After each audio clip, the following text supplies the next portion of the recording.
All right, we are live. Hello, everybody. Welcome back to the Palantir Weekly Podcast. This is week number 23. We are here with me, a Palantir shareholder, Sachin, a Palantir shareholder, Sean, a very big Palantir shareholder, and Kris, an ex-Palantir shareholder. He is on the podcast. I literally put in the title. Yes, Kris is still on the podcast.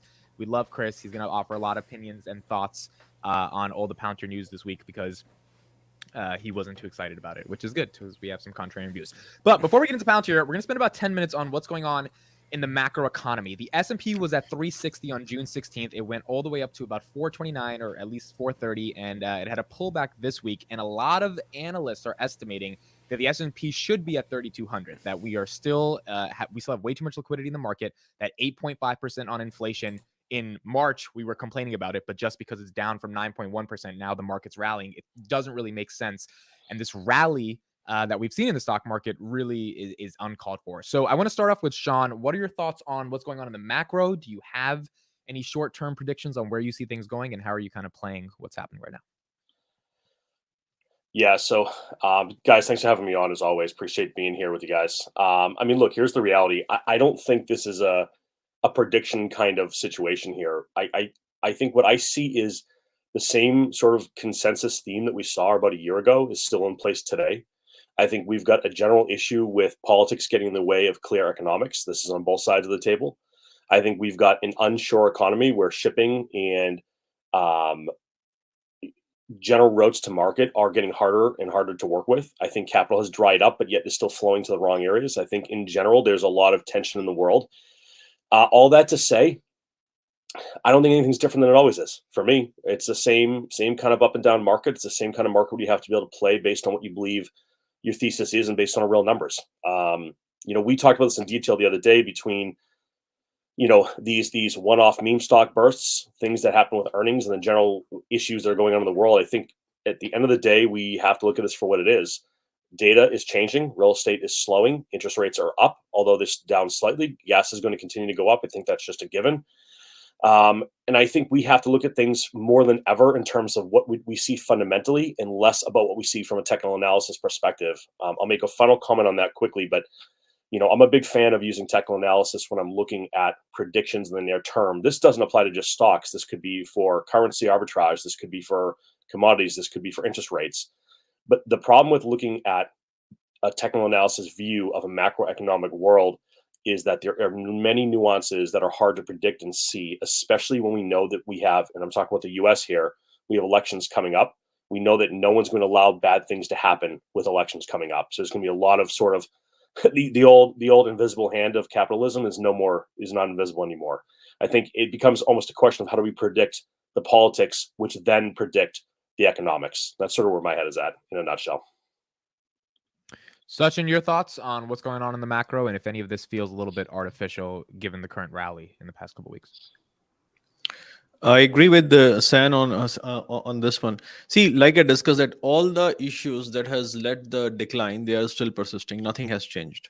Okay, oil has come to $90, but $90 is still pretty high oil. $90 oil was existing in the last December, so it's and the energy supply, the energy crunch that Europe is likely to face in coming days. Uh, it's still there. The strategy they have, that 15% gas cuts based on pledges. Who does that? Nobody does that. This is like it's more based on hope than actual planning.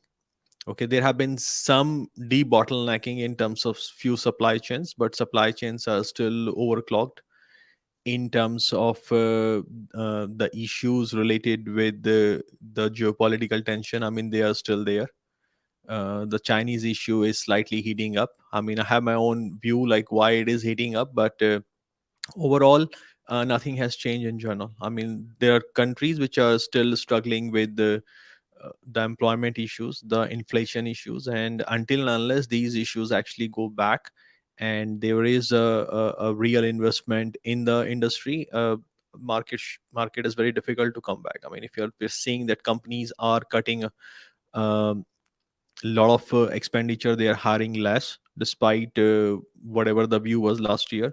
Energy is a slightly different issue in this case. We saw the 2021 has seen multi-year high in private equity deals. They were like in US alone, they were like $917 billion of deals, and then another 700 billion euro in Europe. So it was like almost like 3x of an average for last 10 years. This year again, we are seeing that private equity deals are on the higher side. But what we have seen last year, that private equity were exiting a lot of distressed assets when market was coming back. What we are seeing this year, that private equity is actually buying more assets, buying more companies, and buying more stakes. I think energy deals, the count of numbers are still pretty much same, but the value of deal is actually going higher. I think one thing which I was extremely disappointed in the last week when I saw that Anderson invested in the 350 startup of million. yeah, I mean that's man ridiculous. That's like boys club. The guy hasn't started the company, and the company is valued over $1 billion. He invested like 350 million when so many good companies and investors are struggling for money. I mean, the guy has literally zero track record in terms of performance, or I mean, he actually literally killed the brand. His corporate governance and personal habits, we saw in last like 7 8 months, there were like discussions about, there was a campaign in the media where a lot of positive news has come about this guy. I mean, Andrew, it was like a cleanup image process. It was looking like a PR agency was in the work, and now this is happening. Man, this is not a good sign. At this particular point, I'm bearish about the market, and overall, I'm still expecting that markets to decline in coming days. I agree with the sound on that part. Is that given the US midterm election, there will be a lot of effort to actually arrest this decline so that it should not run into panic. People will claim a lot. Okay, like we saw, the Biden was saying the inflation was zero. I mean, I don't know where he get his number, but yeah, I mean, this is what he said. Um so yeah, I mean, there is going to be a lot of political mumbo jumbo for next 2 3 months around it. But guys, it's very simple. You go to grocery store and you know what the economy is doing. You go to your office and you can see the sentiment there. You don't need to listen anybody, including us, on that part. Back to you guys. Just to add to that, Kris, before it gets over to you here, I think like for anyone who's watching this and they're sort of thinking like when we talk about this idea of macro trends, it can sound very like a phantom. Like, what does that word even mean, right? Like Sachin, you and I sort of think along the same lines. I think it's important to understand like when we talk about economic factors and all the pieces that are part of it, it's really boils down to like a few key things, right? We're looking at exchange rates and balance of payments. Okay, we're looking at economic growth across a number of factors. We're looking at things like inflation and stagflation. We're looking at trade cycles between countries. We're, of course, looking at the general inflation amongst those numbers. And then more importantly than anything, which often doesn't get covered, is we're still talking about employment and unemployment, right? These are the big factors that we look at when we talk macro. The irony of all of those things is how oftentimes interrelated they can be. And I think Sachin had several great points there, as usual, no surprise. But the reason we try to look at these things as independent factors is that even though we know they can act like dominoes or act like an elastic where they all push down to one end, by the time the last one hits, they start coming back over again. The key for us as intelligent investors, as intelligent traders, just people who are being responsible and do the right things with our money and our capital, is to understand where these major economic indicators are across the board. Are they all high? Are they all low? Are they in sort of a point of even balance between them? And this is where we are today. Is things don't feel right, and I think that's probably what you're going to hear from everyone who talks about it. Is there's a general sense of something's out of whack, and it's hard to tell. Is it trade? Is it inflation? Is it stagflation? Is it underemployment or overemployment? And it's something different every week, and so it makes it very hard to track the numbers. So at some point, you have to step back and get to that 50,000 foot view and say to yourself, like, look, the charts become meaningless because money's flowing in so fast. And a perfect example, I didn't know if it would come up tonight, but Sachin just mentioned Adam Nauman raising $350 million on $1 billion valuation for an idea. There's no company. He hasn't bought anything. He hasn't built anything. It's an idea. It's not even real yet, but still raised $350 million. The reason why someone here said it's not fair, it's not right, agreed, it's insane. But the problem why that's so impactful to this conversation is because it skews investment numbers. Someone's going to go in and say, look at venture capital investment in Q3. Things are great. Well, are they great, or do we throw $250 million Yeah, I at agree. one idea? And when will that idea generate revenue? When will it generate jobs? When will it generate any kind of asset return or capital return for that matter. So these are just like the nuances that I think have to be understood with macroeconomics, is that it's very easy to affect one number, which then makes everyone think the other numbers are going to be affected. When in times like this, it's nothing. It's a nothing burger, but it's a nothing burger with cheese, bacon, and mayo. It's confusing everyone into thinking it's delicious when it's nothing. So sorry. I agree. I mean, see, I have a hypothesis. I mean, as someone who is active in private equity and I mean venture capital. I mean, yesterday I was advising a client on private equity on their trends. See, the only way and the only reason this kind of investment happens when you have a dirt on someone. That means Andrew Newman has some dirt on Andrew Horowitz, and that's the only logical explanation I have. I mean, I read about the idea. It's bullshit. It's nothing. Okay, at a time when the housing market is I mean ready to, I mean, it's in a bubble. I mean, this idea means nothing at this particular time. See, you have to tell yourself, lucky, okay, why would you do an investment like that? Okay, the only reason I understand, because you want to back a visionary founder with an idea no, who no, can change the no. world. I mean, if I have to back up, I'll back you, man. I mean, your idea is original. In this particular case, the idea is BS. Nothing more than that. Another thing is that it's still, like, I mean, I mean, has a, I mean, at least Horowitz has a lot of investing track record. So still, why he do it? He do it because somebody has dirt on him. There is no other reason, in my opinion. I'm speculating here, but I have to figure out my logic that why a deal like this is happening. So that's why I was really upset about it. Kris, your So thoughts back on to the you. macro? Yeah, I just think if you're looking at individual names, especially for the next few quarters, expect some soft guidance. All right. The general market sentiment is going to dictate how companies spend money, especially on discretionary products. One of the reasons why we're seeing this decline in Palantir's growth, especially with revenue spend, is precisely because a lot of companies are not exactly like, hey, I'm going to introduce a brand new product into the mix during a recession. You know, there are going to be companies and business models that tend to thrive during downturns, and then there's others that are going to thrive during uptrends. Even though I think Alex Karp said a bunch of times, you know, Palantir is made for bad times, that's great, but your counterparties are not made for bad times. They're always going to figure out their bottom line first before they say, yeah, let's bring in an expensive discretionary product that's going to deliver meaningful value into the future rather than closer together. If a CFO and a CEO have to decide between conducting mass layoffs and then taking on like a new project or a new company and implement them, it's going to be much more difficult. Which is why that whole Betterment partnership seemed a little bit weird to see that, because they're literally on their third round of layoffs. So my Okay, so question is, we're gonna get yeah, into that. But yeah. it's better, not Betterment. Totally different company. Oh, sorry, not Betterment. Sorry, Better.com. I keep getting them confused. Yeah. So Okay, so Better.com is, let's transition yeah. into the Palantir stuff because we're getting into there anyway. First thing we got to start off with is Sean. We need to know your thoughts as an active trader and investor on Kris Patel's decision to liquidate his entire Palantir position. It was a big shock to the community. You saw the stunt he pulled on our channel last week. I'm sure you saw the Darth Vader, whatever you call what he did. What are your? I want you to be honest here. I know you and Kris are great friends, but I still want you to be honest. What were your thoughts with Kris liquidating his position? I think this is a really great move for Kris. And I think that Kris puts in the time to understand he has a thesis based on what he considers to be the right thing at the right time. And I think that it's a sign of an experienced and mature investor.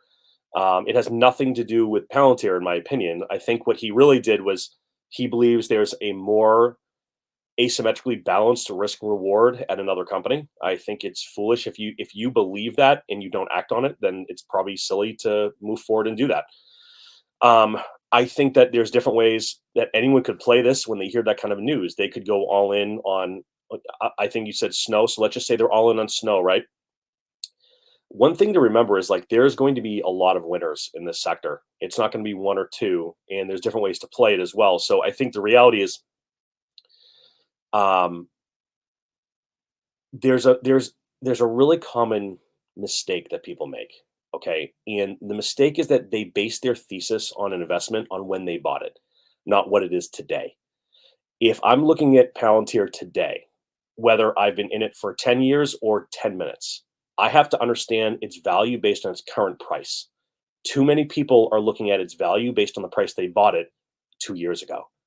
And this is a classic error in the realm of investing in a responsible way. I mean, look, guys, right? I preach hedging, stops, limits, trails. I mean, there's nothing I talk about more than protecting your downside.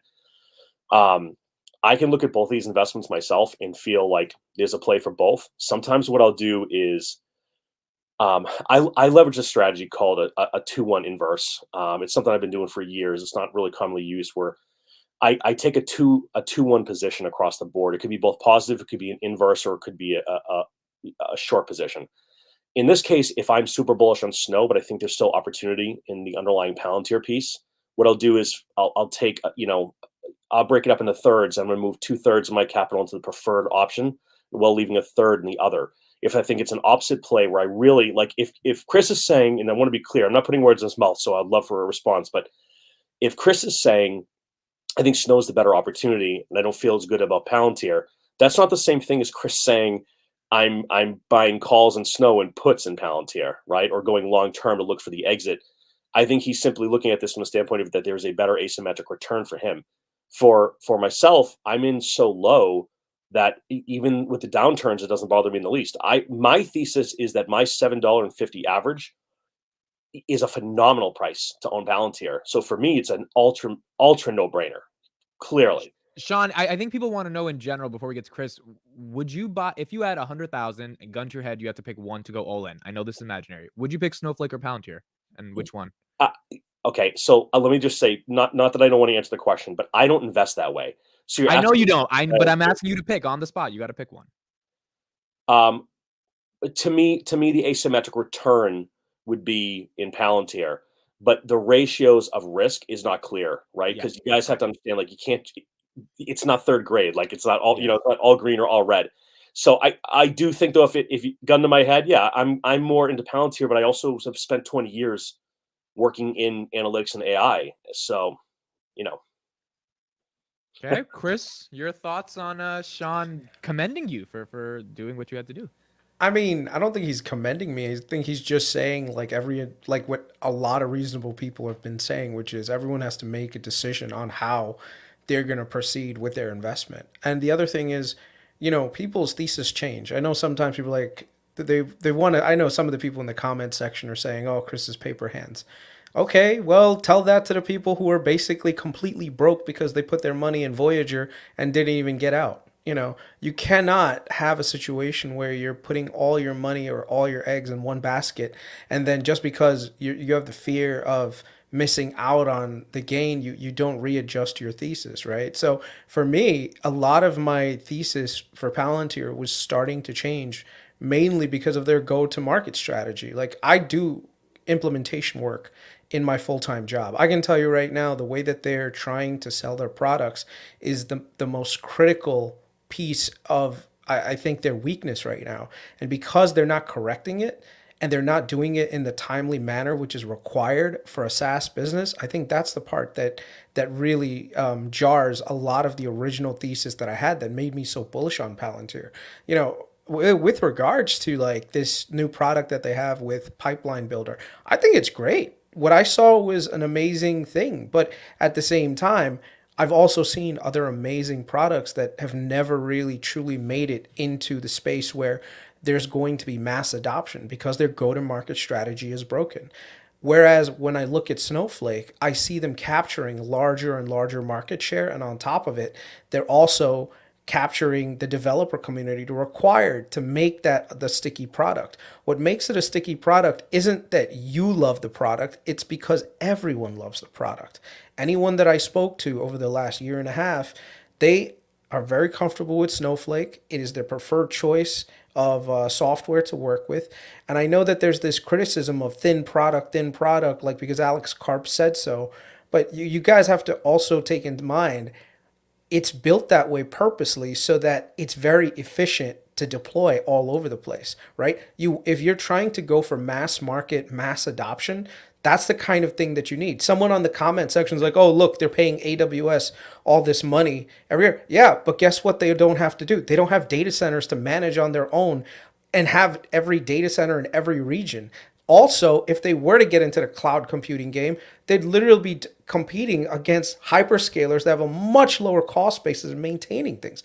Like, so I think people have to remember this is a business, right? And good business models tend to outperform good products, in my opinion, if it's led by the right leadership. And what I'm seeing right now is telling me that the leadership at Snowflake is doing a much better job at holding not only holding market share but expanding market share and creating a much more stickier product. And now they're actually building on top of it. If you guys start watching some of the Databricks Summit and the Snowflake Summit, that should, I don't want to say that should scare you, but that should make you realize that guess what? Palantir does not have an unlimited amount of time to what is that thing called, to gain market share. It's going to be a much harder uphill battle the more they keep struggling with their current business. I mean, the current go to market strategy that they have. There is some talk, and which we were talking about earlier on Twitter, that they were trying to introduce a pay-as-you-go model, which is very similar to what Snowflake is doing. And now some of the other industry leaders are actually moving into that same kind of business model because it works, right? My biggest complaint right now, especially with Palantir, is their leadership's inability to be dynamic enough to adopt what works and to leave some of the stuff that's not working behind. And I think that's the problem with having someone who's a founder, because they're so set in their ways. They're not willing to adopt industry standards. They're not willing to move into that, because at the end of the day, quick, before we let Sachin speak, Kris, how have you felt about some of the backlash you've gotten personally? How are you dealing with that? I mean, it's okay. One of the things that you have to do is, even if it means you have to stand alone, you have to do it. I mean, at the end of the day, it's not like I am doing this for popularity. Like, at the end of the day, the popularity is not what's going to feed my family. It's going to be my wise business decisions, my decisions on whether I want to hold, buy, sell, hedge. And you guys see, I talk to you guys privately about how I invest rather than the general community, because I don't want to get people wrong.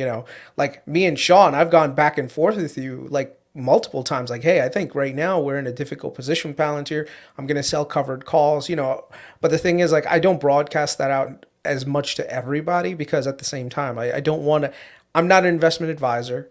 I'm not trying to become the next, giant financial YouTuber.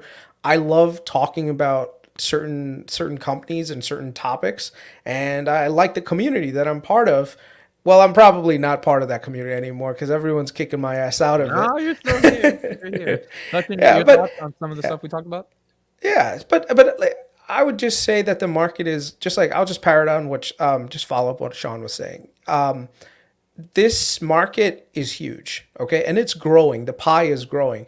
It just means that, guess what? There is a premium that you're going to have to pay for your piece of the pie. So right now, with Palantir going down, I know that a lot of people are going to be like, what? If Palantir goes down low enough, I'll be the first one to buy in again, because that just means what's that low enough for you. Right now, I would say between $6 and $7. $6 and $7. If it starts to hit the high sevens or even like the low eights, which could happen in the next couple of weeks, I'll be selling puts all day long, like a $6 put all day long to get myself into a much better thing. And guess what? If I don't get assigned those shares at $6, $6.50, $7, I'll just collect the premiums and enjoy myself, And if I do get the stock and it runs up to like 10, I'll probably end up selling some covered calls again and follow the wheel strategy, because I know that right now Palantir is not set to have an exponential growth curve. They're at least 2 to maybe 3 years away from that. It could happen sooner than that, but in my estimation, it's probably 2 to 3 years away if they do execute successfully. So right now, I have a significant position in cash because of my Palantir assignment. I'm sitting on it. I didn't put too much money into Snow. I did buy a little bit of Snow, but I didn't put too much money into it because their earnings is next week. And they gave a conservative guidance early in the year. And the macroeconomic conditions right now do not support people spending additional money on Snowflake. I think there's a lot of companies that they have already using the platform that are trying to reduce down their compute costs. So they're going to be kind of scaling back a little bit. That's one of the dangers of a pay-as-you-go model, in that you don't have these fixed guaranteed money coming in. The clients can just not use your product as much, and guess what? Their bills go down, and so does your revenue, right? So that's the thing that I'd say, be cautious about a lot of companies, making sure that their guidance is soft, but keep in mind when the economy does improve, that ramp up is going to be equally as sharp in the other direction. So right now the pendulum is swinging kind of like in one direction. I'm waiting for that pendulum to swing in the other direction before I start deploying a good amount of money quickly. Just before Sachin jumps in, can we just make something really clear here? These companies do not compete with each other. Anyone who thinks that does not understand IT infrastructure and architecture. This is a major error that seems to keep popping up all over the place. Snowflake is a data repository. Now, that's a broad term, but it means you store data there. You can query it and pull it out. You can use it to push into an analytics tool like Palantir. It doesn't have to be Palantir. It can be anyone. Palantir sits on top of Snowflake. They are ancillary. They are complementary. Best-in-breed businesses are going to use best-in-breed products and solutions together. The thing that's happening in a tough economy is that companies go through what's called a tech audit. A tech audit is a complete process. This is what I do, literally all 10 hours a day, 5 days a week for 20 years. They do tech audits. Go in and understand the architecture, the enterprise applications that are layered on top of it, the underlying fundamental processing and compute power there within, and then we understand where money is being used efficiently, effectively, and where we can cut to bring other things in. The two of these together are extremely powerful. The risk in the slow economy, which is, I think, what Kris really said, just to sum it up really quick, the risk is that you must, it is not optional, you must have a data repository, full stop, period. No one else, if anyone tells you don't, they're wrong. They know nothing about what they're talking about. If you are in a tough economy, you can cut back on a Palantir, but you cannot cut back as easily on a data repository because you have a certain amount of data that must have compute power. Sach, I want to hear your opinion, so I'll stop in a second. But Kris, one thing I would point out, and maybe this is what some folks don't necessarily see, is you're looking at what your plays are, as I understand, in sort of the nearer term. That's a flexible word, but nearer term.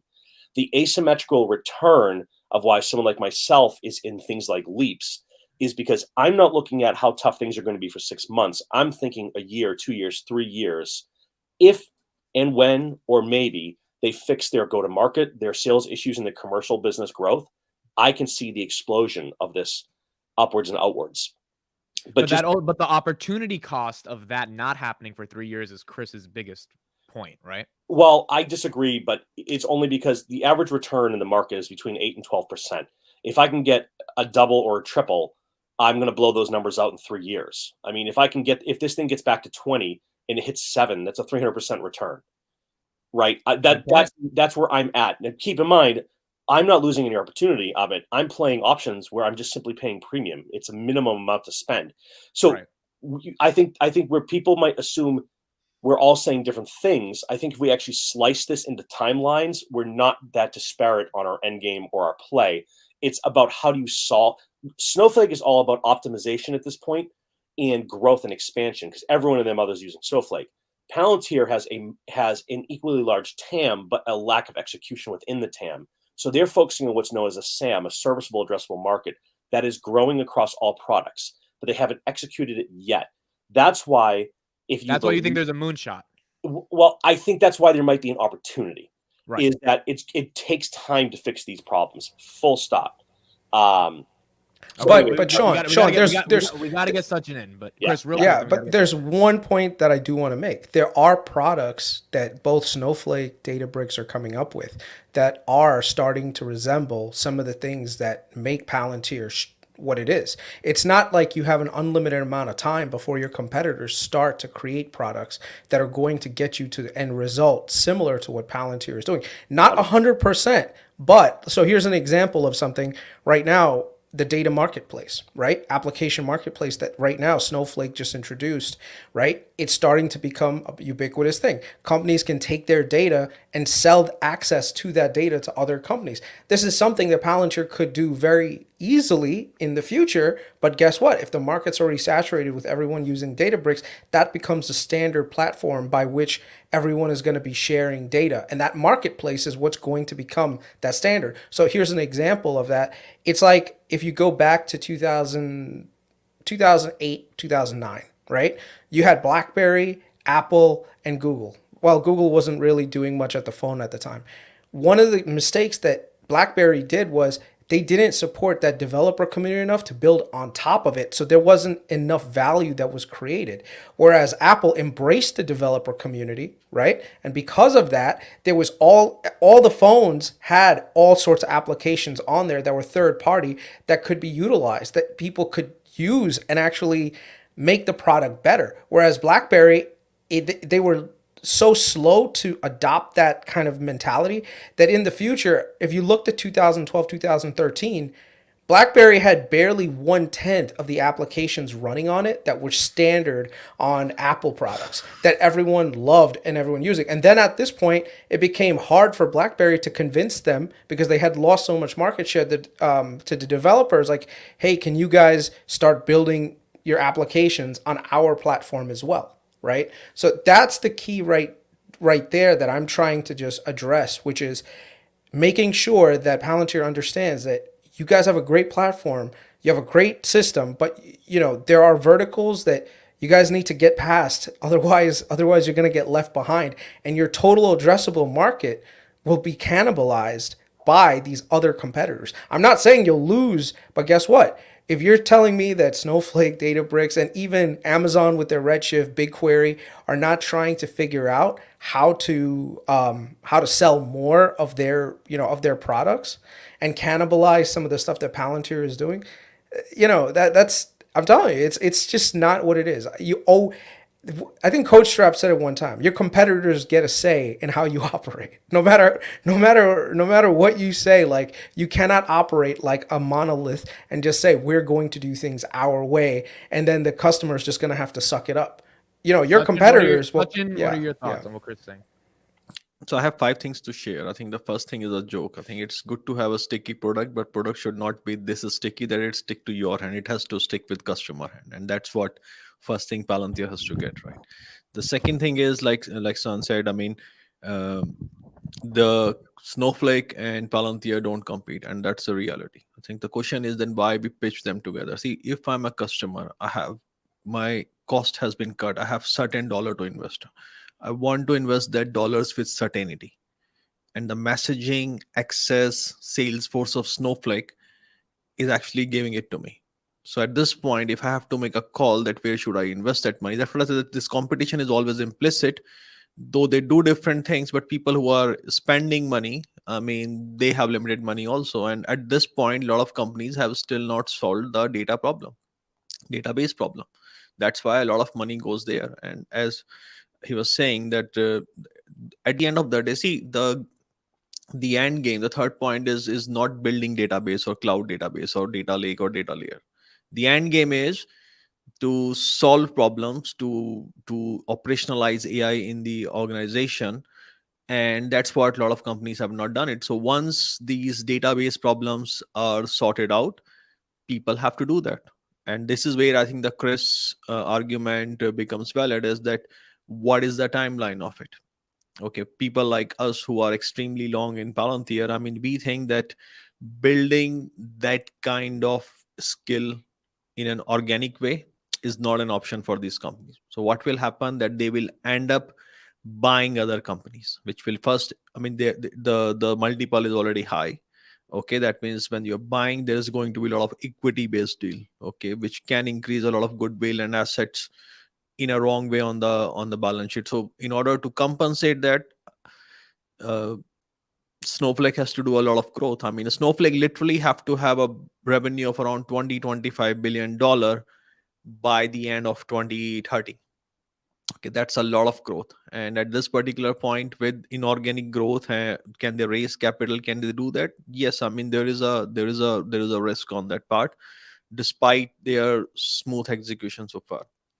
The fourth part is, which is important, is like any place you go, okay, the adoption in terms of digital technologies, be it government, be it private, it's going to increase. And now people are actually learning the mistakes they have done in the past about digital. In past, the digital was about building apps.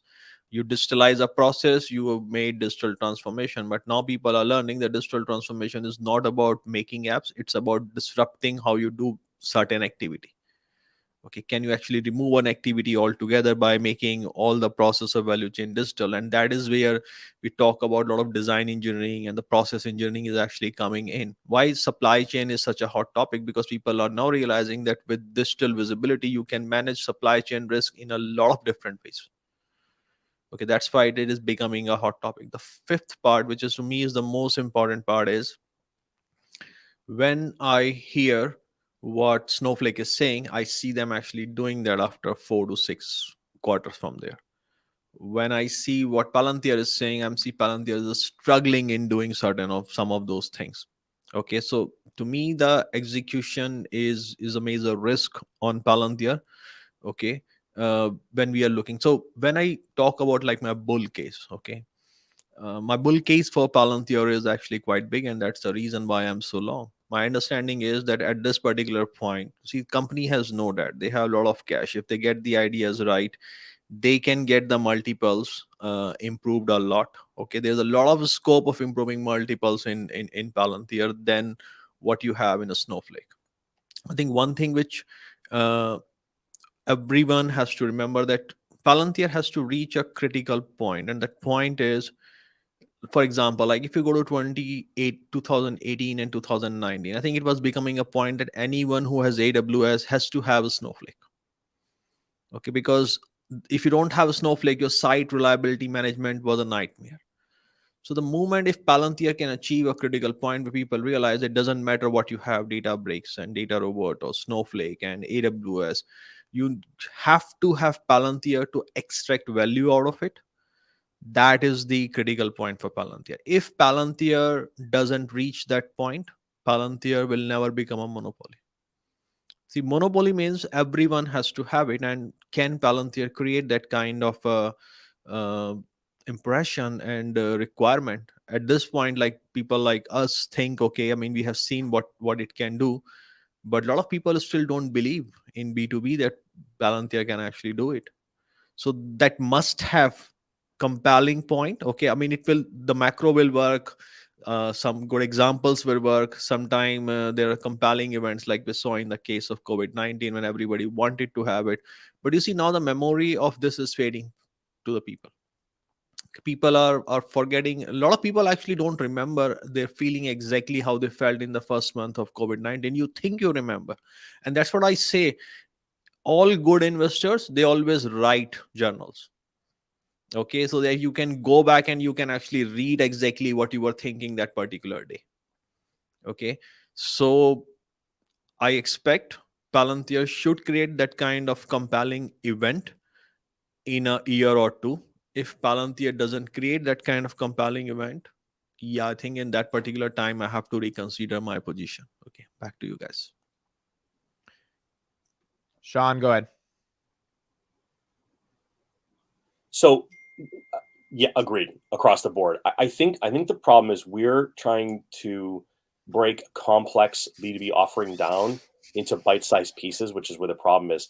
The vast majority of customers I work with every single day, they're still just trying to get their data warehousing right.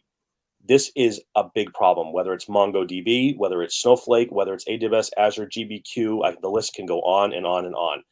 So it might seem to people who don't do this for a living that, like, man, Palantir, it's not going great. It actually kind of is going great. There are very few companies on earth in the Fortune 500 who even prepared to do the high level depth of analysis that they need to do, because they're still fixing their data. The number one problem I have on every engagement that I get brought into, my data is bad. I need to append better data. I need to pay to bring consultants in from PwC, Azure,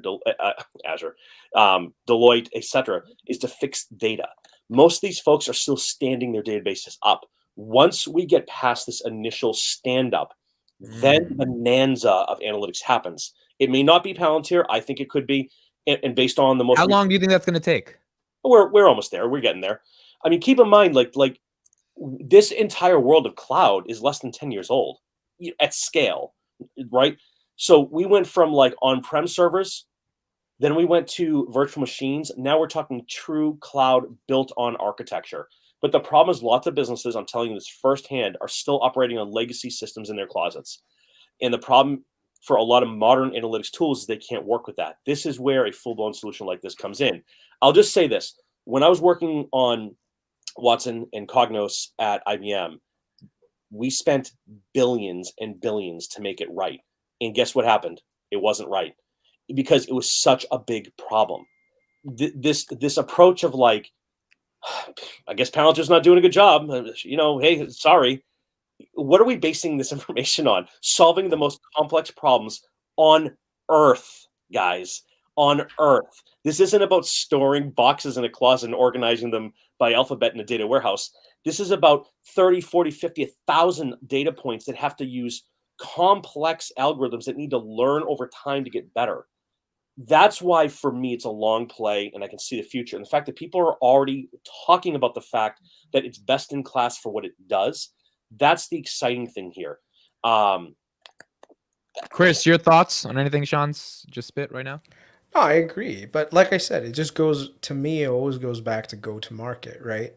Whenever I look at any software that I've ever worked with, one of the reasons why we adopt it is because we get to try it, we get to sandbox it. I love Tableau. Tableau is probably one of my favorite pieces of software. Why? Because one, you get to play with it in a sandbox. There's actually a free public version of Tableau out right now. If you have no idea what Tableau is, literally you can go to YouTube. There's all sorts of ways that you can do it. You can actually go download the product, get a couple of spreadsheets, get a couple of data endpoints, plug them in, and you're good to go. And you get to learn and you get to develop it. My biggest complaint right now. That's not solving cancer research with AI. No, all right. Just bear with me on 1 second here. Before we start saying let's solve cancer with Palantir, let's get people to understand how to use Palantir. Okay, because if no one knows how to use it to get it to the point where people are actually going to be able to solve cancer, then guess what? It's just a giant piece of... Don't you think that's a solvable problem? Like the thing that solves the cancer is harder than the thing that gets people to even learn about the thing. No. I'm telling you right now. Sales and marketing is an easier challenge than actually building the thing. It normally, 100%, I agree, yes. But guess what? The leadership's not doing it. And if the leadership's not doing it, then that's where you have to fault the company. Why aren't they doing it?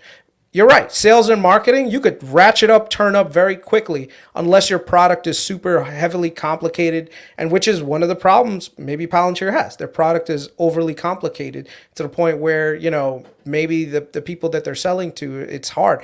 I don't understand it, right? I think that they should have more emphasis on sales and marketing and try to mass market their product. But guess what? They don't do that. And because they don't do it, their competitors are out here right now trying to grab as much market share and then guess what? Build on top of it. Chris, John, who's go their ahead. competitor? Yeah. Who's their competitor that's beating them? What do you mean? Who's Palantir's closest? So I would say Palantir has zero competitors for its main thick product, but there's smaller parts of what Palantir is doing, right, that other companies are replicating. And it's all over the industry, right? So it's not just one or two things. I'm not saying Snowflake is the end-all, be-all competitor of Palantir, but there are other companies out there that are doing similar things in smaller bites that right now, and that's the other thing too. Go to Snowflake Ventures. Look at all the companies that they're working with, whether that be Data IQ, Data Robot, right? There's so many companies that have that. The other one that's I keep hearing about that everyone loves, Domino Labs. That's another one that people are using. So guess what? At the end of the day, other competitors will create products, and guess what? Maybe one day the bigger companies will buy it. Like look at Snowflake right now. Snowflake bought Streamlit, right? They bought Streamlit so that this way now you can actually make applications in Snowflake rather than having the data go outside and come back in, right? There's so many like little things that they're improving from a technology standpoint where smaller companies are making it that can replicate some of the features that Palantir has, that eventually they could actually outcompete on Palantir, right? So that's my point. If you think right now what Palantir is doing and only they can do it for whatever reason, that's just a matter of time before other people figure out that there's value to be had and they create it, whether that's through organically developing the technology themselves or buying a smaller company that's going to enable you to do that, you know. Sean, any thoughts on his specific concern about go-to-market? Because it seems like that's just the debate, right? If the go-to-market is solved, Kris is fine with it. My concern with Palantir in general is the time it's taking to go to market. But what I would really argue with is that all the folks you're naming, I don't see them in any of the accounts that I'm working on. None of them. None. Zero. I'm talking zero. But the reason is it's because no one's adopting this stuff yet. They're ready to, they want to, but they have to solve the underlying data issue, which is storage and complexity and querying ability. That's where, like, the Tableau example is fine, but that's a BI tool, right? I've been using Palantir for 20 years. It's a great tool. But like full stop, just because I know Kris and I go back and forth on this, and this is a friendly comment, but the day Palantir will never do B2C. B2C is the worst thing on earth. That's the end of a company. They go B2C, they're out of business. I short that thing to zero and am a billionaire. Facts on camera. They also should not do trials. Absolutely 100% should not offer trials or trial versions of that product. That's a massive enterprise sales mistake.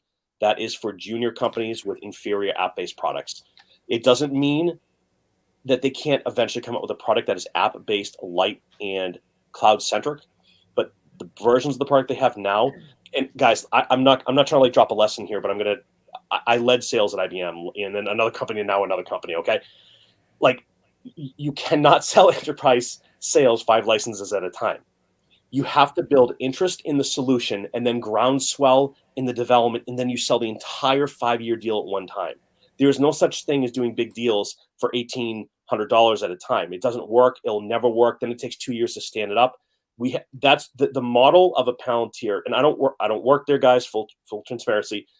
The model of it is we find use cases, we find 6-month pilots or POCs. A POC is a proof of concept. This is where they actually connect it to the data systems, data warehouses, and build something predetermined and typically contracted.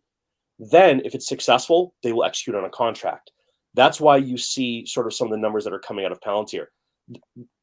The issue is that we're just talking about technology that's in the very, very early stages of what it's going to be and what it's going to do. But I think, ironically here, we're all saying a little bit of the same thing, but it comes across like we're not. Kris sees a near-term opportunity in his vision for what he's doing, and I think it's awesome that he's doing it. I have a slightly different approach. I think maybe the better question I would ask Kris, and Sachin, sorry, I keep cutting you off, I think. I can't tell. But the bigger question is, like, why Snowflake but not Google or Amazon? And then if not Palantir, why not Data Robot? Like, I guess probably what people are confused on, Kris, and maybe I'm wrong. I think maybe the confusion is like they're not in the direct same space and they're complementary to each other. So like it's not like you said, hey, I thought it was going to be Palantir, but now I think it's going to be C3 or whatever. So I'll be curious what your take is on that. But Sachin, I want to give you a chance to talk too, because Lord knows I'll go straight for an hour or so. So guys, I mean, before I answer this, I just want to mention, you need to understand what my context. I spent most of my time in the first half of this year building a data strategy for a, I think, $65 billion market cap company. So I was spending a lot of time understanding products, meeting people from different companies, including Palantir, to find it out. Okay, what are the different things going? Snowflake, they started with a thin products, and eventually they need to expand. And this is where all the inorganic growth comes in, and this is where they are trying different things. Okay. all of these things what they are trying, more than half will not work. That's the reality of the bets you make. Okay, some of these will make. So because but it's, we have to acknowledge it that they are making different kind of bets. Okay, and some of these bets will eventually pay. Whether that will be enough for them to reach that the magic figure of $20 billion revenue by 2030, we don't know that part. But Snowflake growth from this point onward is going to be more inorganic than organic. Okay, and they need to buy, if not more, at least 100 to 150 companies in this decade to actually deliver that. So think about it, different products coming together, and at the end of the day, you have to deal with building that Frankenstein monster of these things. So can they do it? Yes. I mean, people can do a lot of things. What are the odds of it? I think that's everyone has to judge by their own. The issue with the Palantir is like why my concerns goes to GTM a lot. See, if you see the case studies they have shared and what they have done in the time of COVID, it was always like the solution was needed now. That was one time. Okay, they shine. The another time Palantir shine is that there is no solution. Like when you talk about their products in terms of defense and what the work kind of work they have done with CIA, they did it because there was no solution to do it. When they did the work in terms of COVID, why they were asked to do it? Because everyone knew that they are the only company that can get this thing together. And if you actually work on a database or a data cloud project, 80 to 90% time people are just deciding that okay, the data is on so many places, how to get it on one place. What Palantir offers is you don't have to bring your data at one place, you access the data where it is. Okay, and at this particular point, if you talk to a lot of CDOs, a lot of people still think that the holy grail is bringing everything on AWS or everything on Microsoft Azure, and now everybody's saying is like multi-hybrid cloud. Guys, that's not the holy grail. Holy grail is that you will have these multi clouds, you will have data in your physically installed warehouse, you will have data on people's laptop and their personal clouds. See, it's more complicated than people are actually trying to the frame the issue. And that is on, I mean, why I bet on ontology. Because like, for example, I work in oil and gas industry, and I was discussing with my clients and I was discussing with a lot of people. I said, see, people in a lot of countries, they don't care about cloud. Okay, I mean, these companies make sometime 40%, 50% of your IBT. If you are all about cloud, these clients of yours will saying they will let down. And I mean, it's not something I'm making off of mind. I talked to these people and they said, oh yeah, we are investing so much money and buying so much product from this company, and they are not giving what we want. They're all about cloud, cloud, cloud. So what will happen at the end of the day, that, and it's not one thing people always forget about data is that data governance part. And Snowflake themselves have said, the CEO has said that a lot of time they work with these products and they are not integrated well, so the data authenticity and data access become an issue. Yes, can you imagine? I mean, if you are working in Saudi and the Saudi reserves data has to stay in Saudi and somebody able to access it from outside, how big that issue is. So if you are working in an ecosystem of products where people are not even sure that so for example, if I'm going to sell a product and I'm saying your data is 100% secure, but 3 months down the line I realize that data is that somebody else has accessed it. So the robustness of data governance has actually been solved quite better by Palantir than a lot of other companies. A lot of other companies are actually trying to improve it as they are learning about issues, which includes even big tech. I mean, including Google, AWS, and Microsoft. Their data governance practices are improving every time they learn something else has happened. Okay. The critical point whether Palantir will become a monopoly or will become a niche company with the regular growth and always undervalued, that can it solve problems faster and the problems which nobody else is solving, and most important, can they actually reach clients to convince them that they can do it? I mean, people like us are convinced they can do it. The challenge is they are not able to reach people and somehow able to translate in the sales language, as Sean was doing just a few moments before. when you sit in front of client, I mean, you have that one meeting, you have to convince him that, yeah, this is your problem and this is what we can do. These are the areas that can be solved. If you go with the attitude that, okay, I'm going into this meeting, my objective is to gather information. And people go in these meetings and I ask them, okay, what do you think about them? Said, yeah, he asked a lot of questions, but he didn't answer things. He had some vague things. So if you give a first impression, so first impression of a lot of people in sales team are not very good. Okay. And that is where I think this company has to work much better. When you get to know these people, when you get to talk about these people, and then you come, holy crap, I mean, these guys are doing so much work. They know us so much lot. I was talking to one of the fund manager, and they invested in Palantir before it went to IPO. So these guys actually flew to London. And I asked him, say, why did you invest? He said, there was this guy, he was like 23, 24 years, and we were like 17 or 16 investors. And he was just a general guy in the company, and he answered questions for everyone. He said, I am investing in a company that building that kind of culture, giving these people that kind of confidence and talent. So he was like thoroughly impressed by that time. Okay. And during the issues in the private market, he was able to secure a good deal around it. So the question is, at the end of the day, does quality matter in terms of product? Does quality matters in terms of people? And yes, quality matters in terms of go to market. And go to market is the concern for Palantir. They have to reach the right people. They have to talk in their context, and they have to do it as fast as possible. And this is a major area for improvement for them. Back to you guys. Okay, I want to share the better.com thing and quickly speak on that. So just 2 paragraphs. The partnership will initiate the launch of Tinman Marketplace, the next evolution of Better's proprietary loan platform, which automates 70% of the mortgage process. Tinman Marketplace will be powered by Palantir's Foundry operating system. They're essentially taking legacy PDF file processes to file for a mortgage in the United States and digitally, or entering that into the digital age. The partnership will bring to market a tool that will empower governmental sponsored enterprises and other government agencies involved in consumer loans to help rebalance their portfolios and meet equitable housing and finance. A quick quote by Shyam Sankar: equitable access to home ownership is exactly the type of complex, data-driven problem Palantir was built to solve. We're excited that Better has selected Palantir as the operating system to build its next generation of tools. Kris, your thoughts on this partnership? They're on their 3rd round of layoffs, dude. Like, I don't know what their balance sheet looks like.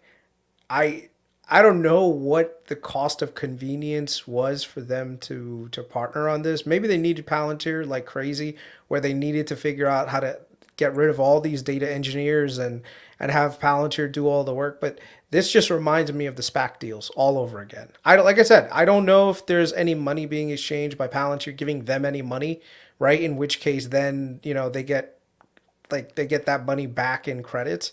But this is not an encouraging thing to see when you have struggling companies partnering with Palantir, right? You want strong, robust, long-term companies that are doing businesses over decades that aren't doing layoffs. Those are the kind of clients that I thought that Palantir was looking for. I didn't know that they were looking for a struggling mortgage issuer during probably one of the worst times you could be a mortgage issuer, right? Partnering with them. But maybe the partnership will work out to Better's benefit, and that'll be a showcase that Palantir can use to demonstrate to other industry players that, hey, look, we took a struggling mortgage originator and made them successful with our technology. And that's a selling point for anyone who's originating mortgages, right? Maybe that's the play that they're going with. But for me, whenever I look at business deals, I look at counterparties. And this is not exactly a counterparty that I'm like head over heels for. What if we presented that information in the complete reverse? When I'm in trouble, who do I call? When my company can't Exactly. Who do I reach out to? When we're in times of war, Palantir is the place to go. When we're in times of business war, Palantir is the place to go. So I think there's a counterbalance to your point. It's not that I don't disagree that like there are moments when I'm like, can we get a good company up here, please? But that said, it is a counter to the fact that like someone was willing to go on Bloomberg and talk about the fact that like, look, my company's doing terrible and I need to do something to improve it. These are the people I called to improve it. I'd also argue that Druckenmiller who has much better access to research and analysis than anyone on this call, has massively been buying up Palantir. Can you explain his recent filings, John? Come again? Can you explain his recent filings? What you saw from Druckenmiller? Yes. So Stanley Druckenmiller is a well-known investor. He's a billionaire.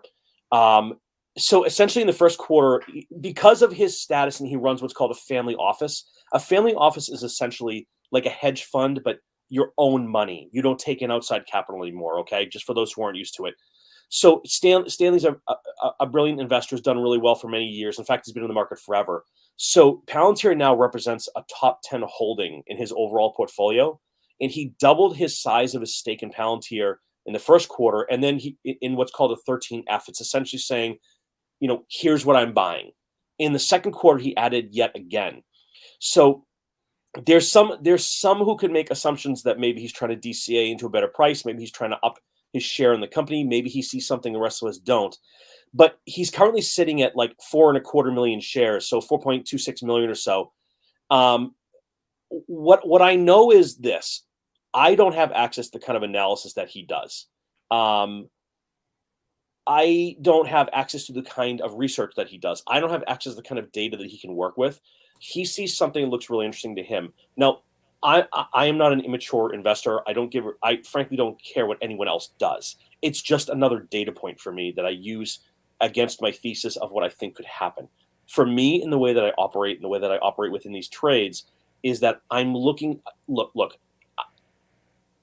I don't care about the stock price in a bubble, right? I care about a stock price in comparison to a market cap and compared to its pairs. I look at how earning is growing. I look at everything, okay? It's not like I don't willy-nilly open up huge positions and I hope it works out. The other thing, too, to remember is absolutely 100%, I am protected and hedged against everything here. So the only reason I'm sharing that is you can... Retail. While Sean gathers his thoughts, go for it. One fun fact I just want to bring up. I don't know if you guys know this, but Tess Druckenmiller, who is the daughter of Stanley Druckenmiller, works for Palantir. I don't know if you guys knew that. If you go to LinkedIn, type it in. Yeah. So in terms of having insider knowledge on what Palantir is actually doing, how they're performing, his daughter can relay him in. Maybe that's one of the reasons why. I was aware of that, but for what it's worth, I wasn't even going to mention it, I guess, because I sort of didn't see it as, I'm with you though, I suppose. I think that the main thing is, these comments are hilarious, by the way. Drunken code strap. Is a trader, not an investor. Oh my God, guys. Listen, I don't know where people get their news from, but you got to really dig in more than this. Look, at the end of the day, I think there's a reason to look at the opportunity versus where they are today. And that's the difference between an investor and a trader. I invest in lots of companies in lots of long-term ways. This is one of them. I think they're doing cool things. I like the way they're working. I like the way they have their ability to connect and touch everything. A comment was made earlier as well that, Sachin, you made the point of data is everywhere in lots of different ways. When we go in to ascertain the likelihood of an AI or ML project, one of the things we do first and foremost is tell me where your data lives. And you know where it lives? In AWS, in Azure, in GBQ, it's in Snowflake, it's on-prem, it's in Excel spreadsheets, it sits in a CSV file in someone's office with the door locked. It's everywhere, right? Because you've got transactional databases, you've got non-SQL databases, you've got cloud-based, you've got on-prem based. And if you hear these things, you're like, I don't know what those things mean.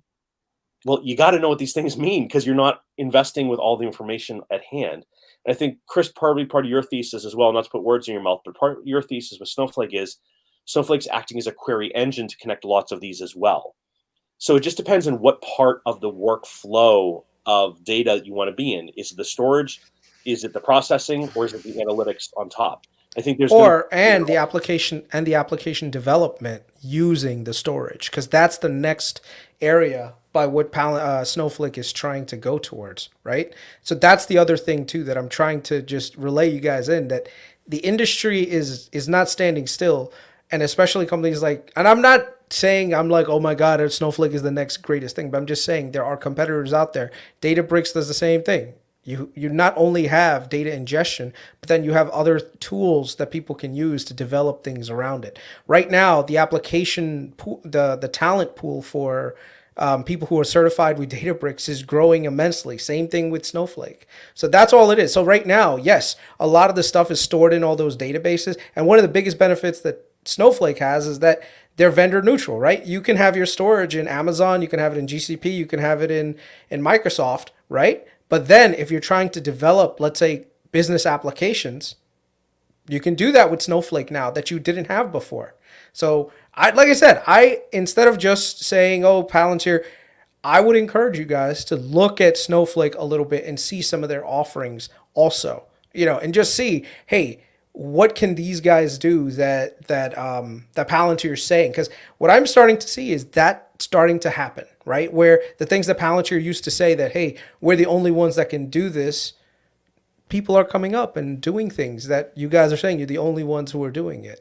Maybe Palantir's doing it the easiest way possible, but don't like. And I highly encourage you guys to watch the Databricks and the Snowflake Summit that they had in 2022. I really do, because that will open your eyes to a lot of things. They had so many companies that they work with, their counterparties, come up and say, look, this is the problem that we were having. This is how we solved it. This is what it is. This is what, we got out of our partnership. So like I said, I hope people know that these companies, they may have originated in a specific niche, but they're growing out of that niche into other segments of this industry. Just one point. I think everyone also has to remember that yes, they work with a lot of companies, but their revenue per company is also low. So for them to maintain their revenue, they need to work with a lot of companies as well. So it's a bit implicit. Growing by the day, Sachin. Growing by the day, and that's the way that pay as you go is, right? Once you capture so many people, yeah. No, Chris, I agree. I mean, I have acknowledged this several times that the Snowflake growth is higher than Palantir. I mean, I have said it myself. I mean, but the fact still, this fact is also cannot be refuted that yes, their revenue per client is also low, and their growth from this point onward will based a lot on inorganic acquisition. So can they squeeze market and can they get the deal value done all the time? No, I mean it's not guaranteed as well, and that's what I discuss a lot of times. So when we talk about the execution, I do not have any issues with the Snowflake execution. I think they are doing pretty well. With Palantir, do we have issue in execution? Yes, and we said it in past. My issue with Snowflake is its valuation. My issue with Palantir is its execution. Yeah, but even from a valuation standpoint, if you look at it now, you have a company that's growth trajectory has slowed down to Snowflake now, is 24, Snowflake is expensive at any metric. Okay, should you buy it expensive? That yeah, you can buy it expensive and it can go 10x from here. There is nothing about it. But is it expensive? Yes, it is expensive. There is no argument about it. It is an expensive company to buy. I mean, and like Sean said, it's become personal choice. I am not comfortable buying an expensive company.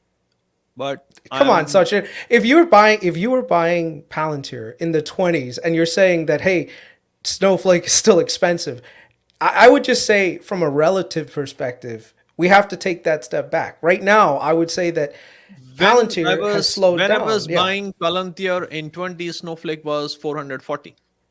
Right, but that's what I'm saying. The alternative for you to buy the Snowflake wouldn't make sense at that point. But guess what? That has come down. The growth rate in Snowflake is 4 times. That has come down, but Palantir has also come down. Right, but that's what I'm saying. Yeah, but Snowflake. The difference in the PS valuation has come down for both companies. I still will go for company I have higher chance of returns, and in that case, that particular time it was Palantir, and this particular time it is Palantir. Nothing has changed for me. Yeah, I disagree with that only because no. I'll tell you why. Because if you look at the growth rate that Snowflake had, it was growing at 100% growth per year, right? And Chris, Palantir was growing at 40. Right now, Palantir is growing at 24.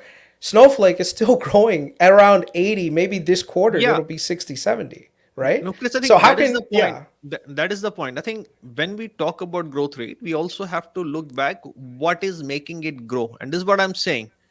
If you listen to Snowflake since last year, they already have said it several times that the only way they can maintain growth is by acquiring more companies.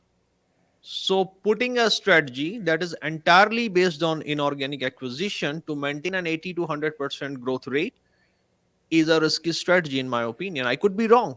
I mean, companies have done it in past. I could be wrong about it. So what my point is, yes, they are growing at 80%. They have been valued based on that growth, but they will not be able to sustain that growth.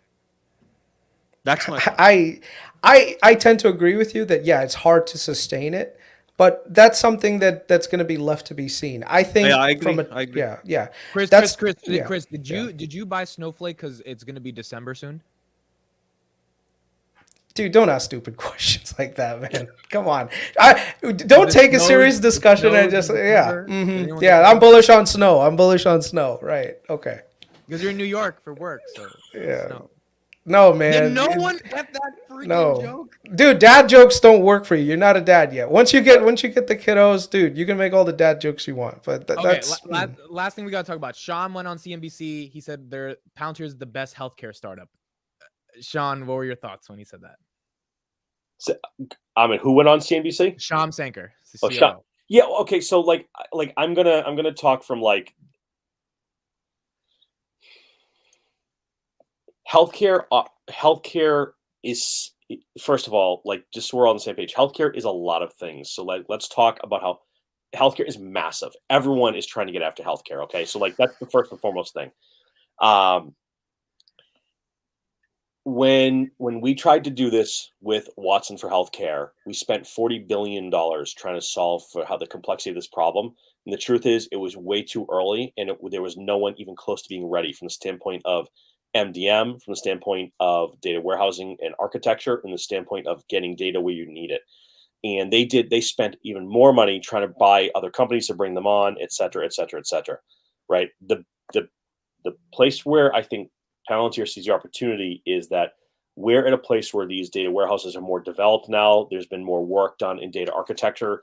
It's in general COVID obviously unleashed weaknesses. Well, I mean, I don't think I think, well, maybe on the surface that has something to do with it, but like whoever can solve for the healthcare issue is going to make a ton of money. But the problem is healthcare is such like a pretend word. It's like pharmacies, it's hospitals, it's disease, it's patient practice, it's private practice, it's the doctor's office, it's the medicine. It's like it's a world of things. Most companies have entire divisions dedicated to healthcare. I think it makes sense for them to say that. I think that they're probably trying to do it, but I think it's going to be very tough to sell it in to hospitals. Just one thing I want to call out too, like the expectation of anyone who buys these kinds of things is that you're going to pay for someone to install it and implement it for you. I just want to clear up what seems to be a lot of confusion on the side here in the comments. You don't buy gigantic complex solutions and like put them in yourself. You're hiring teams of consultants to come and do this. It's expected. So just know that's part of this process. Look, the healthcare opportunity is $1 trillion opportunity. Okay. That's it. It's bigger than we even know because there's going to be more problems that come from it when we get there. The bottom line is, I think it was brilliant to go online. I think it was brilliant for him to say it all. I don't think anyone cares. That's not what I want to say for an answer. That's just, I think, the reality of it. It was like, cool, I get it. You're also trying to solve everything else too. I think every company says they want to do the same thing. I agree. You know, If Palantir goes online and talk about defense and healthcare, actually, it doesn't make a difference. I mean, see, they have a startup with Syntropy long before COVID happened. Everybody know what they have done in COVID. So health sector has already taken notice of Palantir. Okay, so when Shyam went on CNBC and said about it, he was just bringing facts in front of investors rather than customers. Okay, he was just trying to say, okay, yeah, we are pretty good in this area. Will it bring investors in? I mean, I don't know anyone who invests money based on what they listen on CNBC. Okay, so I don't know. I mean, that opportunity, I mean, also could have been used for 30-second to pitch new clients as well. But I don't expect, I mean, that particular statement to either get more investors or clients. So in that, point of view, it's quite bleak. Uh, I think there are other industries they have done quite well in the automotive industries. I think in the energy, I know they have done quite excellent work. I think this is where they should be pitching more clients moving forward. Back to you guys. Good luck with healthcare. Healthcare is one of the more complicated things to try to get into. If they want to get into the space, all for it.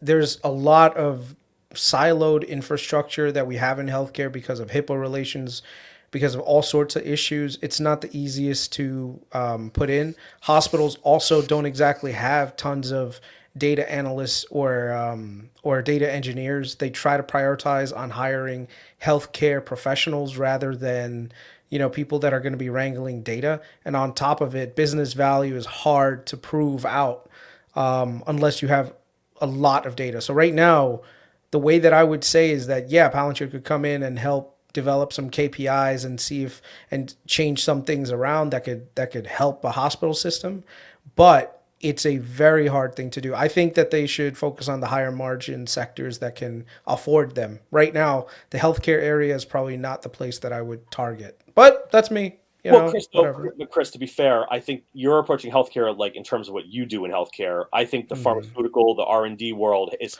absolutely overwhelming with cash. So let me rephrase. I would say attack the pharmaceutical sector for sure. Probably not the hospital sector where you have patient-to-patient interactions. That's going to be a multi-year journey where there's still, believe it or not, hospitals right now that are not 100% EMR electronic medical record yet. But you'd be surprised at how it is. And we're also having a lot of consolidation between EMR providers like Epic and Cerner and so on and so forth. So right now, it's not exactly the best time for healthcare. I think eventually healthcare will move. Healthcare is very slow to move in doing things. So if you're trying to, like I said, you have to focus your resources on opportunities. I would not focus as much in healthcare unless they've got some really magical software that eliminates the need for a lot of personnel to do massaging of data. If pipeline, they did massively reduce the backlog in the end. Right? No. So that kind of stuff is different. Those KPIs are fluff things that, trust me, you can work your way around and present. We've done. I know that we can do that too. Like, you can present data in a way that makes your software look like the next greatest thing. We had that happen to us, right? Where we had a software client come in, they did a demo, and they showed like some KPIs that did all these great things for us, but they were just massage data that didn't actually provide real value.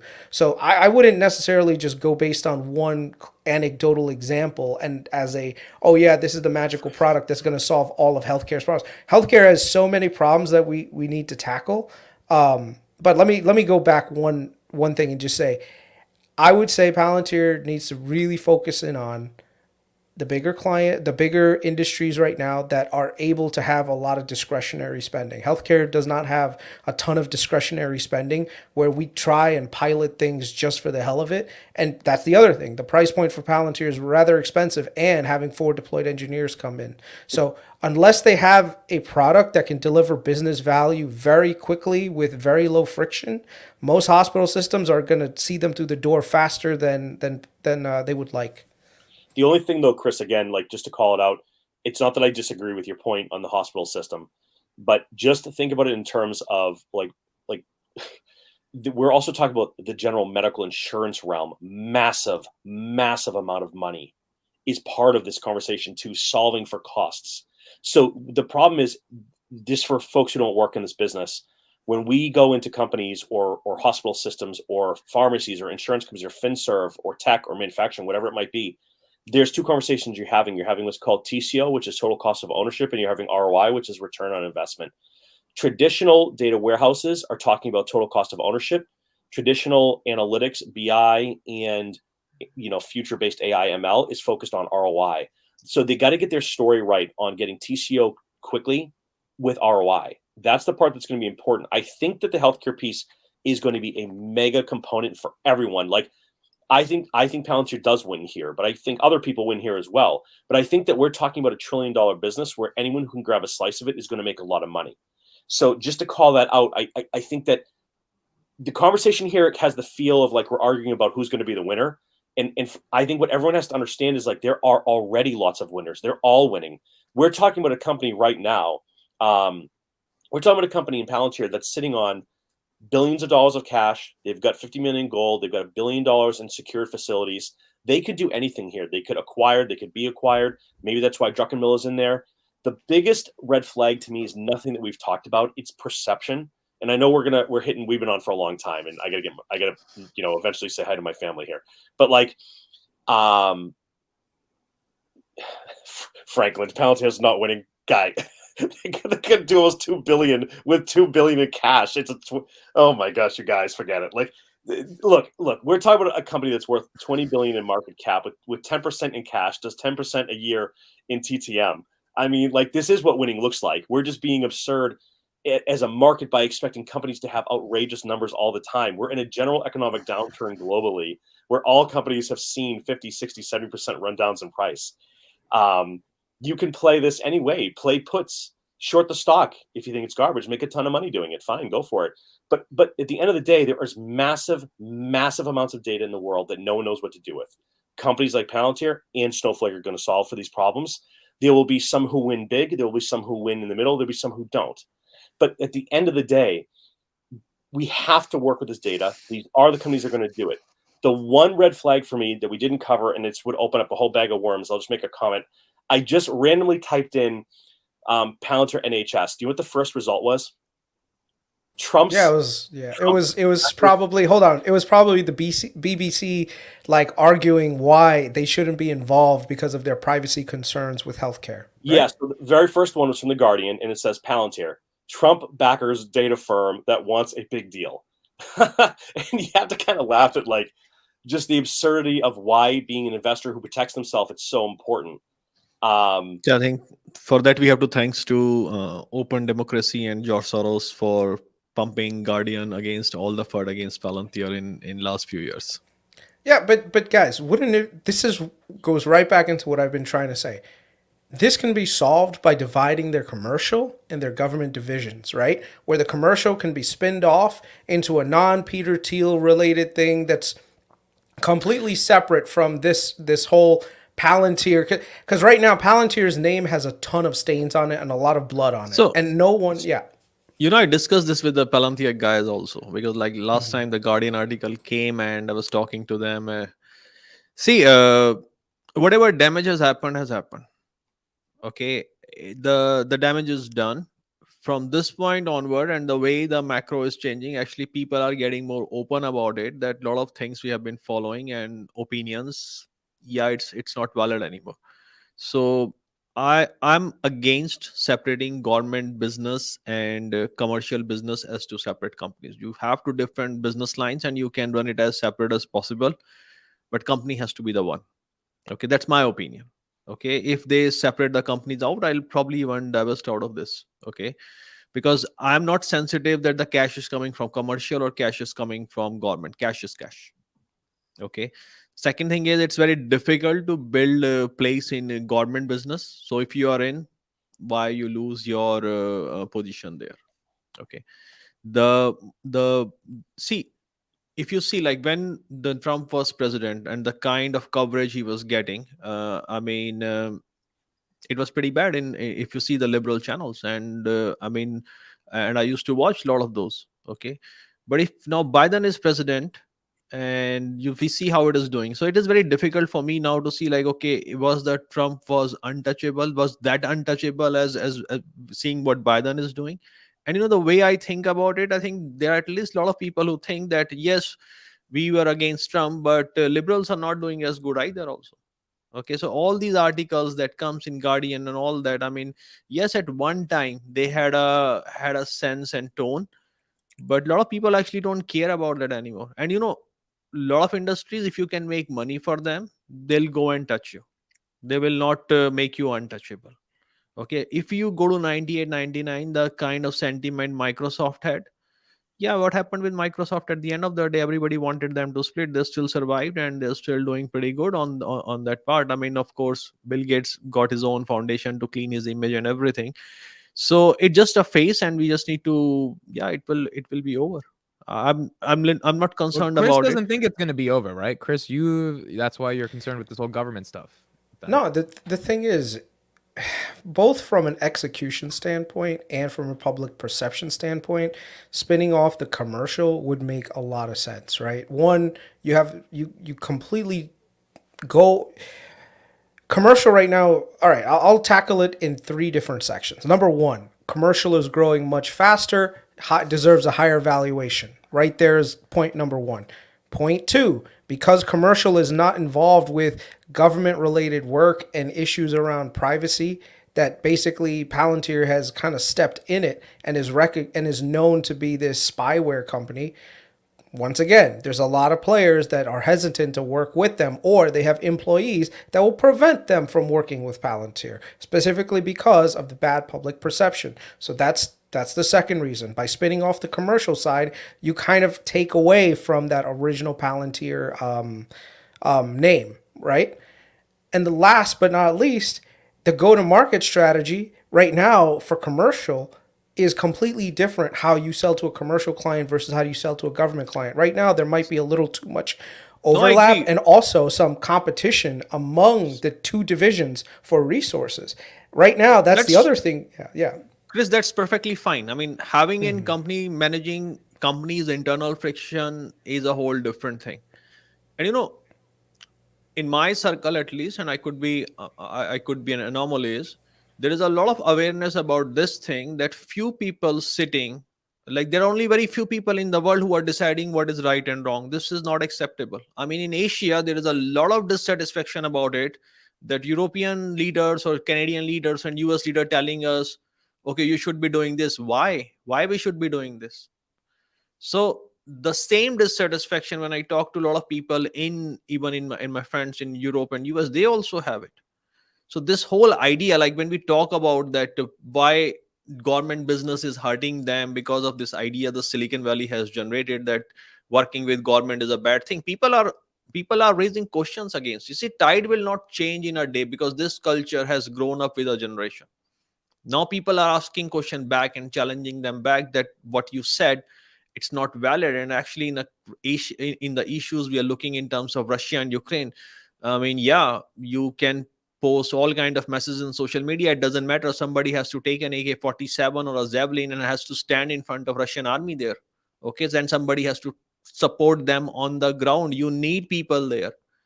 People are getting more open about it, that these issues and the view that industry has developed. Like we discussed about ESG. I mean, 3 years back, BlackRock was telling, not Blackstone. Blackstone is actually the biggest PE investor of oil and gas. BlackRock was saying we should stop investing in fossil fuel. People were saying in 2030, I mean, you will own nothing and you will be happy. I mean, who is saying this? WEF is saying this, an organization that was started by Klaus Schwab. Okay, people are asking why these people are dictating our life.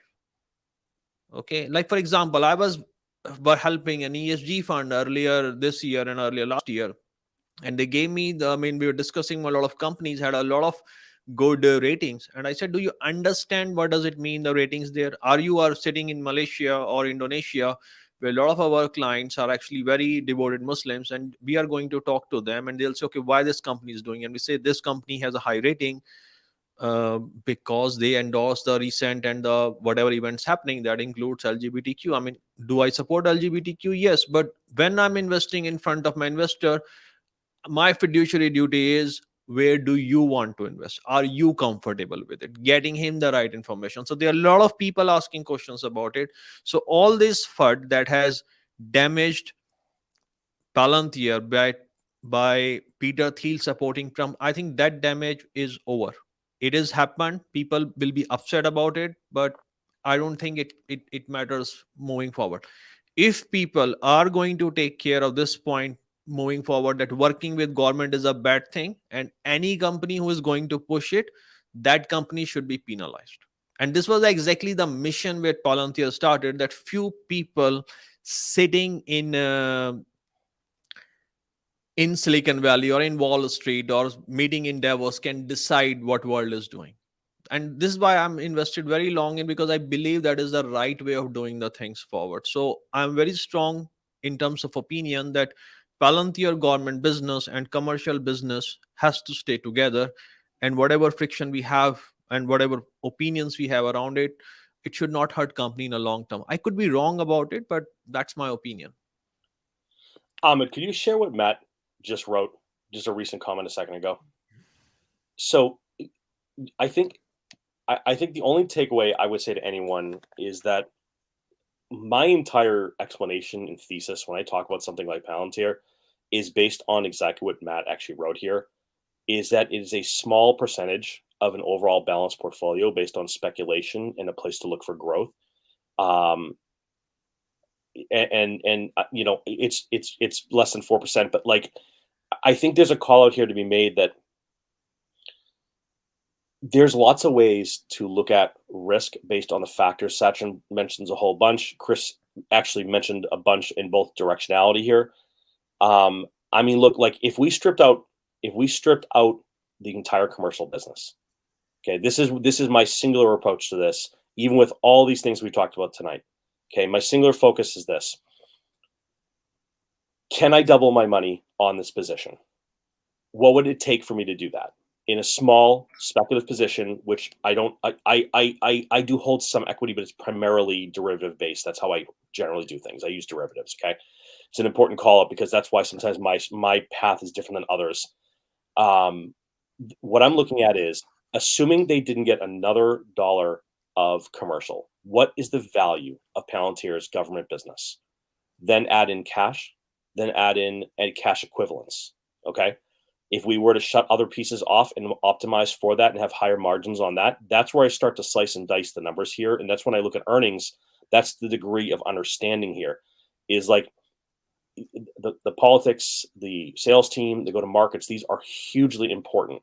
But in the way that I'm looking at and valuing the company, I'm looking at this. I mean, Kris has been screaming this from the mountaintops that he wants it to be split. But whether or not you believe that or want that is not even the point. It's just a good exercise in general to understand what is the value of just the government business that will be lumpy, it will ebb and flow, and it will have complexity, but that's where they have their strongest footprint and they're pretty solid.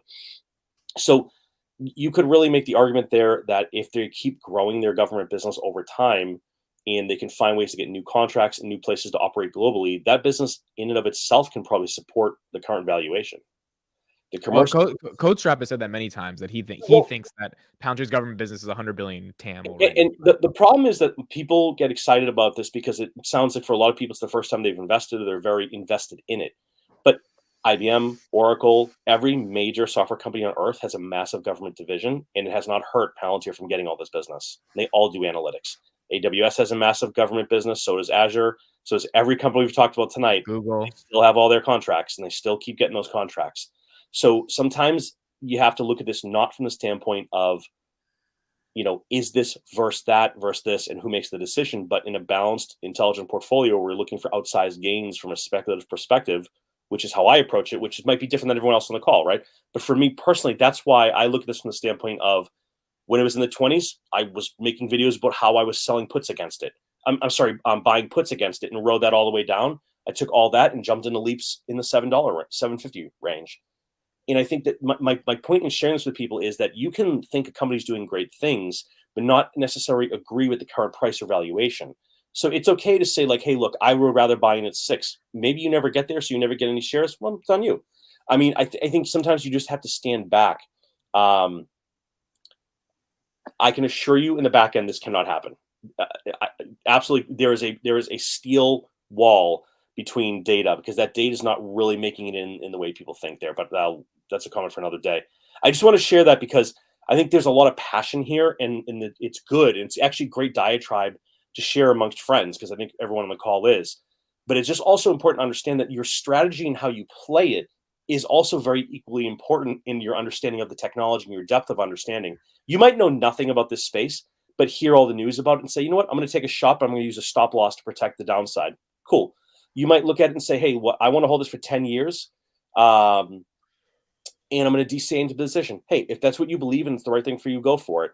If you want to jump to Snowflake for 6 months, wait for a pop, jump out, and maybe see something better somewhere else, maybe that makes sense too, right? I think there's just something to be said for I personally have been following Palantir for a very, very long time. I shared on We Twitter. saw it with your screenshot. Yeah. Yeah, I I'm shared gonna on pull Twitter that that up I've real been quick. actively pursuing this many years back. So the reason I share that is like I didn't wake up one day and be like, "Wow, this guy seems cool. He's got a great haircut," and I was like, "I'm going to try to invest in the company." It's because I have worked in and understand we are moving. It does seem slow to people who aren't in it, okay? But we are moving towards a future that is going to require heavy, heavy, heavy. Yeah, there it is. We are moving towards a future that's going to require a heavy ability to work with and act on data. And there are going to be a number of companies that can do it. For me, based on my risk factor, this was one of those. So that's why I share this stuff. It's not because like I'm trying to convince someone to get into it or because it's going to make or break me or anything like that. It's just simply looking at the future. And I'll call this out too, because I think I'm only once in a while looking at these comments, which are hilarious, by the way.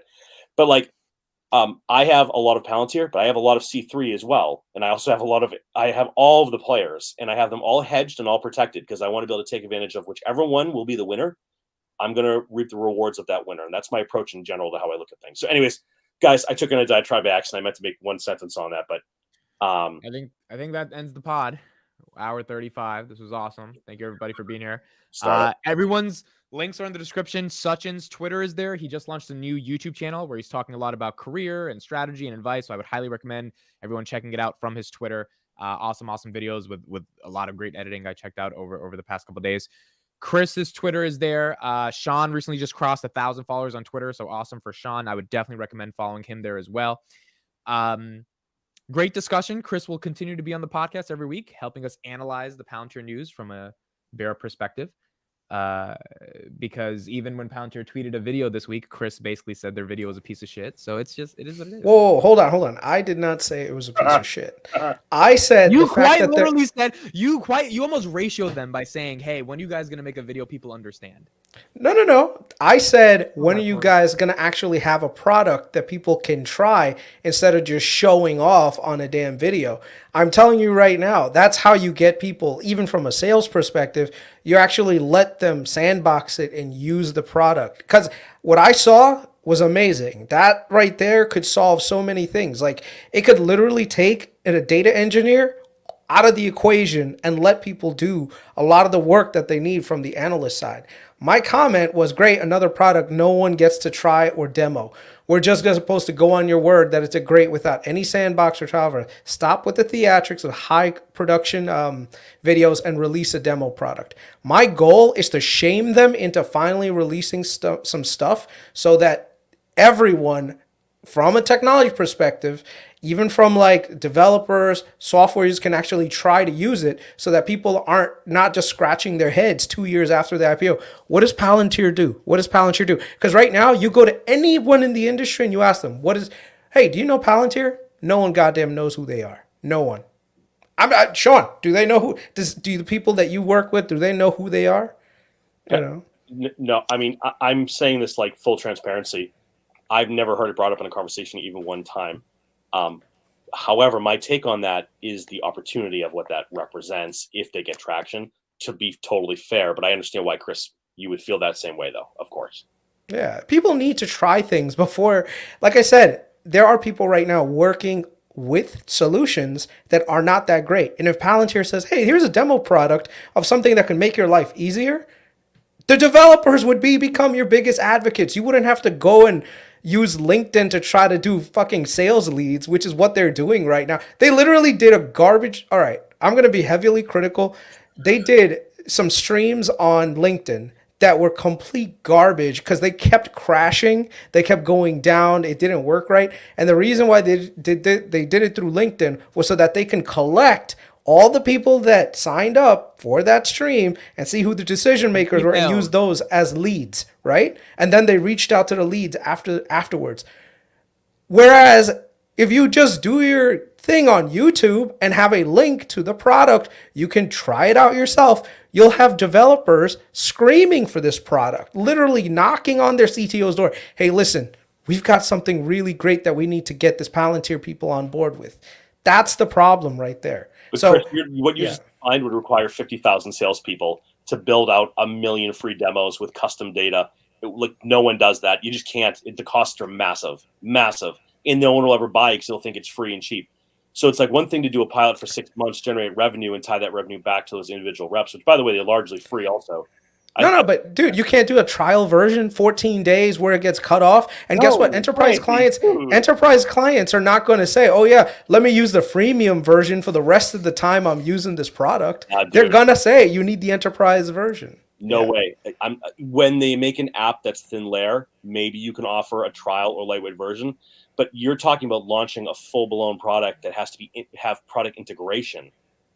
How do you integrate to your data centers in 2 weeks? Who's going to do that work? Palantir's not going to do it. A consultant's not going to do it. The IT team needs to be trained on it. You're talking about 6 months of ramp to get a product to work. What would they do in 2 weeks? They wouldn't even turn it on in 2 weeks.